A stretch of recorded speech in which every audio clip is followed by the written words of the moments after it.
Operation غضب للحق کامیابی سے جاری۔ پاک فوج نے 14 اور 15 مارچ کی درمیانی شب افغان طالبان اور فتنہ الخوارج کے ٹھکانوں کو کامیابی سے نشانہ بنایا۔ فضائی حملوں کی ویڈیو جاری۔ سیکیورٹی ذرائع کے مطابق قندھار میں ٹیکنیکل سپورٹ انفراسٹرکچر اور سٹوریج کو تباہ کیا جو افغان طالبان اور دہشت گرد استعمال کرتے تھے۔ 12 اور 13 مارچ کی شب قندھار فیلڈ کی آئل ڈمپ سائٹس پر مؤثر حملے۔ ویڈیو میں حملوں سے پہلے اور بعد کے مناظر شامل ہیں۔ Kandahar air oil field storage sites کو تباہ کیا۔ وزارت اطلاعات کے مطابق افغان طالبان کی جانب سے چوکیوں پر قبضے اور نقصان کے دعوے گمراہ کن اور بے بنیاد ہیں۔ طالبان ذرائع کے دعووں کے حق میں کوئی قابل اعتماد اور قابل تصدیق ثبوت موجود نہیں۔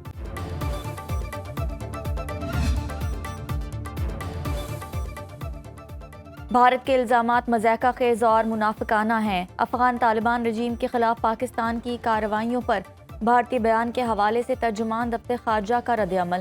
کہا کہ بھارت افغانستان کی سرزمین سے دہشت گردی کی سرپرستی کر رہا ہے۔ فتنہ الخوارج اور فتنہ الہندوستان کو بھارت کی حمایت حاصل۔ افغانستان میں دہشت گردوں کے خلاف کارروائیاں قانونی ہیں۔ بھارت نے خطے میں بگاڑ پیدا کرنے والا کردار ادا کیا۔ بھارت کی دہشت گرد نیٹ ورکس کی تباہی پر مایوسی قابل فہم ہے۔ انڈیا کو پاکستان میں دہشت گردی کو ہوا دینے سے باز رہنا چاہیے۔ آبنائے ہرمز کو کھلوانے کا مشن۔ امریکی صدر نے اتحادیوں سے مدد مانگ لی۔ صدر ٹرمپ کا کہنا ہے کہ امید ہے چین، فرانس، جاپان، جنوبی کوریا، برطانیہ اور دیگر متاثرہ ممالک اپنے جنگی جہاز بھیجیں گے تاکہ آبنائے ہرمز کسی ملک کے لیے خطرہ نہ رہے۔ کسی نہ کسی طریقے سے اس سمندری راستے کو دوبارہ کھول کر رہیں گے۔ آبنائے ہرمز کو محفوظ بنانے کے لیے دیگر ممالک سے بات کر رہے ہیں۔ متعدد ملکوں نے حامی بھر لی ہے۔ مشترکہ کوشش اچھی تجویز ہے۔ ایران جنگ بندی چاہتا ہے، ڈیل نہیں کرنا چاہتا۔ ایران ہماری شرائط تسلیم کرنے کے لیے تیار نہیں۔ جب تک بہتر شرائط پر معاہدہ نہیں ہوتا، جنگ بندی نہیں ہوگی۔ تفریح کے لیے جزیرہ خارق پر مزید حملے بھی کر سکتے ہیں۔ وائٹ ہاؤس کے مشیر برائے کرپٹو کرنسی اور مصنوعی ذہانت ڈیوڈ سیکس نے صدر ٹرمپ کو رائے دی کہ امریکہ کو فتح کا اعلان کر کے جنگ سے نکل جانا چاہیے۔ رائٹرز کے مطابق ایران جنگ کے حوالے سے وائٹ ہاؤس کے سینئر سٹاف کی رائے منقسم ہے۔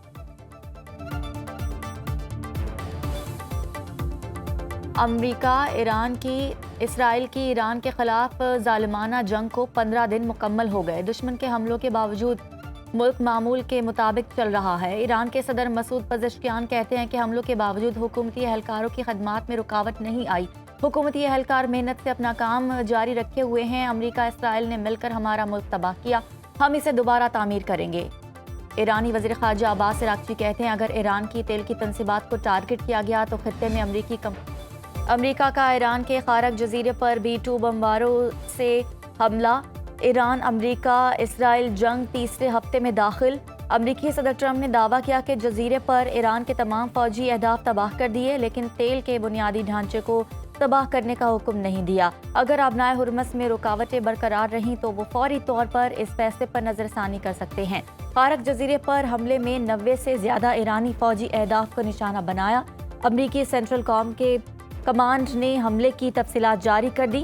امریکی افواج کے مطابق تیل کے بنیادی ڈھانچے کو محفوظ رکھا گیا۔ ایرانی بحریہ کے بارودی سرنگیں ذخیرہ کرنے کی سہولیات، میزائلوں کو ذخیرہ کرنے والے بنکرز اور متعدد دیگر فوجی مقامات کو تباہ کیا۔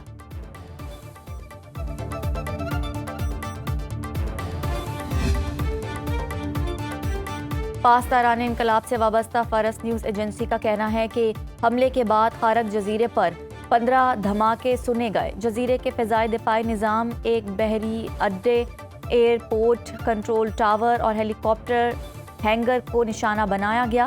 ایرانی حکام کا کہنا ہے کہ جزیرہ خارق سے ایندھن کی برآمدات بلا تعطل جاری ہے۔ امریکی وزیر جنگ پیٹ ہیگزٹ کہتے ہیں کہ اب تک ایران کے 15,000 سے زائد فوجی اہداف کو نشانہ بنایا۔ ایران کے میزائل حملوں کی صلاحیت میں 90%، ڈرون حملوں میں 95% کمی ہوئی۔ ایران نے زیر زمین میزائل سٹی میں وسیع خودکش ڈرون کشتیوں کے بیڑے کی نقاب کشائی کر دی۔ خودکش بیڑا آبنائے ہرمز میں جہازوں کی نقل و حرکت محدود کرنے کے لیے تعینات کیا جا رہا ہے۔ ایرانی معیشت کی شہرک جزیرہ خارق پر امریکی حملہ، ایران کا جوابی وار، آپریشن بادہ صادق چہارم کی 51ویں لہر کا آغاز۔ پاسداران انقلاب کے مطابق امریکی F-35 اور F-16 لڑاکا طیاروں کے تربیتی مراکز کو نشانہ بنایا۔ الخرج میں امریکی فوجی اڈے پر میزائلوں سے حملہ، ایران نے دبئی کی جبل علی پورٹ، ابوظہبی کی خلیفہ پورٹ اور فجیرہ پورٹ کے قریب رہائشیوں کو انخلا کی وارننگ دے دی۔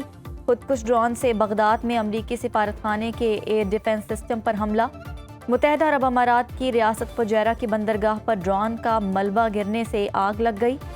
آئل لوڈنگ آپریشن معطل، فجیرہ کی بندرگاہ اب ہرمز کے بالکل ساتھ واقع ہے۔ عراق میں اماراتی قونصلیٹ پر حملے میں 2 سیکیورٹی اہلکار زخمی، اماراتی وزارت دفاع کا ایران سے فائر کیے گئے 9 بیلسٹک میزائل اور 33 ڈرون تباہ کرنے کا دعویٰ۔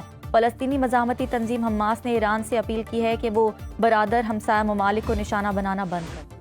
امریکہ اور اسرائیل کے ایران پر حملے 15ویں روز بھی جاری، شدید بمباری سے تہران کا علاقہ فرمانیہ زوردار دھماکوں سے گونج اٹھا۔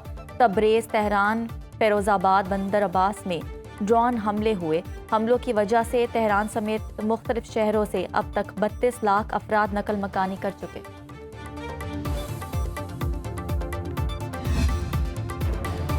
اسرائیل کو حملے روکنے والے انٹرسیپٹرز کی شدید کمی کا سامنا، امریکی میڈیا کا کہنا ہے کہ اسرائیل کے پاس بیلسٹک میزائل انٹرسیپٹرز انتہائی کم رہ گئے۔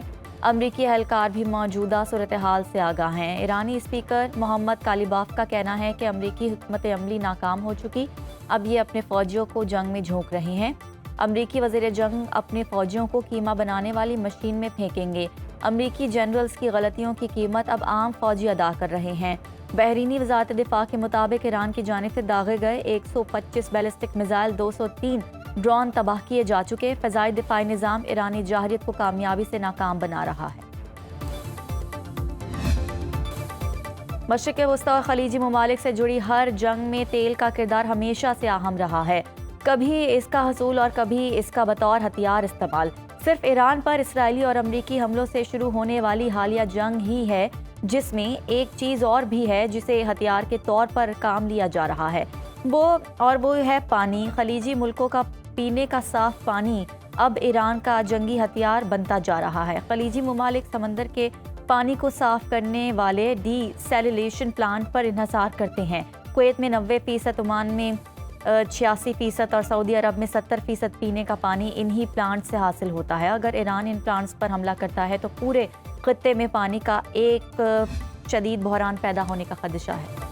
حکومت کا پیٹرول اور ڈیزل پر پیٹرولیم لیوی برقرار رکھنے کا فیصلہ، نوٹیفیکیشن جاری۔ پیٹرول پر فی لیٹر 105 روپے 37 پیسے، ڈیزل پر 55 روپے 24 پیسے ہی رہیں گے۔ مٹی کا تیل 39 روپے 20 پیسے مہنگا کر دیا، نئی قیمت 358 روپے 1 پیسے ہو گئی۔